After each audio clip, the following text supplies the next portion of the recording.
Hello, Assalamu alaikum students. We are going to learn swallowing today. आज हम swallowing के बारे में पढ़ने जा रहे हैं कि oral cavity में swallowing कैसे होती है निगलना कैसे होता है खुराक का। सबसे पहले आपको ने याद रखना है कि जो मैस ऑफ फूड है वो बार बार जब रोल डाउन होता है oral cavity में ज़बान की मदद से तो वो एक स्मॉल ओवल लंप सा बन जाता है। स्मॉल कहते हैं छोटे को, ओवल का मतलब अंडा होता है, लंप कहते हैं ढीले को। तो वो अंडे की तरह एक ढीला सा मांस बन जाता है जिसको हम बोलस कहते हैं। अब इस बोलस को हमने क्या करना है, इसकी स्वेलविंग करनी है। इसमें दो चीज़ों का रोल है, एक तो टंग का रोल है, एक्शन ऑफ टंग, और दूसरा फेरेंक्स का रोल है, दो चीज़ों का। अब इधर डायग्राम में हम देख लेते हैं। ये देखें, ये टंग है, ऊपर सॉफ्ट पैलेट है, आगे वाला जो रीजन है इसको हम फेरेंक्स कहते हैं। फेरेंक्स में दो चीज़ें होती हैं, एक विंड पाइप होता है और दूसरा इसके साथ फूड पाइप होता है जिसको एसोफेगस कहते हैं। अच्छा, अब जो विंड पाइप है ना, विंड पाइप की ओपनिंग को, ये देख रहे हैं आप, इसकी विंड पाइप की ओपनिंग को हम कहते हैं ग्लाटिस, और इस ग्लाटिस के ऊपर एक फ्लैप ऑफ कार्टिलेज होता है, फ्लैप ऑफ कार्टिलेज।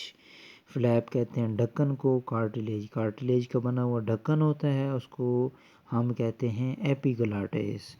तो ग्लाटिस और एपिग्लाटिस, सवाल आ सकता है कि differentiate between glottis and epiglottis, तो आप कह सकते हैं the opening of wind pipe is called glottis but the flap of cartilage which is present on glottis is called as epiglottis. Epi का मतलब हमेशा ऊपर की तरफ होता है, तो ग्लाटिस के ऊपर एपिग्लाटिस होगा। अच्छा, दो मेन रीजन है, एक टंग है, दूसरा फेरिंग्स है। चलें देखते हैं कि किस तरह से खुराक स्वेलो होती है। ये जब जो है ज़बान ऊपर की तरफ मूवमेंट करेगी तो सॉफ्ट पैलेट भी ऊपर की तरफ उठेगा। जब सॉफ्ट पैलेट ऊपर की तरफ उठेगा तो ये नाक को बंद कर देगा।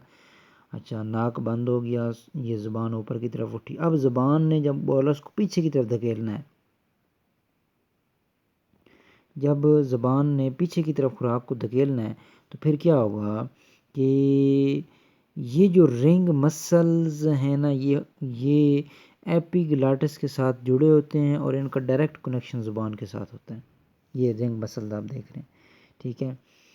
तो जब ज़बान पीछे की तरफ खुराक को धकेलती है तो इन रिंग मसल्स के ऊपर दबाव पड़ता है, और ये वाला जो आपका एपिग्लाटिस है ये ओवल से थोड़ा सा हॉरिजॉन्टल हो जाता है, मतलब आगे की तरफ इस तरह से ऐसे ऐसे बढ़ जाता है, ऐसे था ऐसे बढ़ जाता है। जब ये बढ़ जाता है तो फिर क्या होता है कि ये विंड पाइप को बंद कर देता है, मतलब ये विंड पाइप के बिल्कुल ऊपर आ जाएगा। जब विंड पाइप के ऊपर आ जाएगा ये बंद हो जाएगा, और खुराक ऊपर से जब आएगी तो वो ग्लाइड करती हुई एसोफेगस में तो जाएगी लेकिन विंड पाइप में नहीं जाएगी। तो ये रोल है इसका। और दूसरी बात ये है कि बाज़ औक़ात ज़ुबान इतना दबाव नहीं डाल पाती इस किसके ऊपर, एपिग्लाटिस के ऊपर।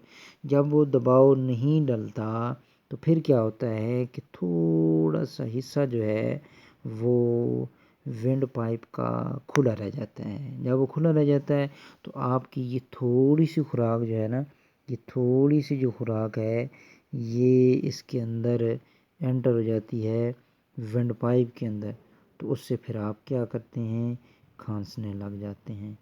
तो ये जो है ना स्वेलविंग का प्रोसेस है। सॉफ्ट पैलेट का रोल है, टंग का रोल है, और ये आपने जो है इसको पढ़ना।